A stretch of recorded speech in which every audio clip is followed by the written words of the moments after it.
எந்த மாதிரி சமயத்தில் நான் ஃபீவருக்கு உண்மையிலேயே பயப்படணும், இல்லை எப்போ வந்து மருத்துவருடைய உதவியை தேடணுன்ற மாதிரி சில விஷயங்கள் நம்ம கண்டிப்பாக தெரிஞ்சுக்கணும்.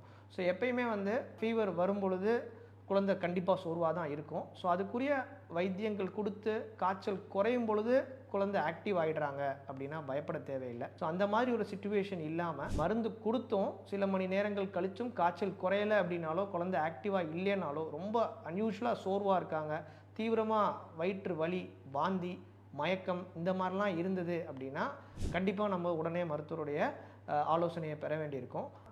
3 மாதத்துக்கு கீழே இருக்கிற குழந்தைகளில் தீவிரமான பிரச்சனைகள்னால காய்ச்சல் வர குழந்தைகளுடைய சதவீதம் ரொம்பவே அதிகம். அப்படின்றதுனால 3 மாதம் குழந்தை என்கிட்ட இருக்கே, அந்த குழந்தைக்கு காய்ச்சல் இருக்குன்னா எந்த வைத்தியமும் முயற்சி பண்ணுறதுக்கு முன்னாடி உடனே மருத்துவரை போய் பார்க்கணும். மற்ற நேரங்களில் நான் சொன்ன மாதிரி பிரச்சனைகள் இருந்தால் உடனே பார்க்க வேண்டியிருக்கும். பரிந்துரைத்த மருந்துகளை கொடுத்த பின்பு முன்னேற்றம் இருக்கா இல்லையான்றதை பார்த்துட்டு அவங்கள போய் பார்க்கலாம்.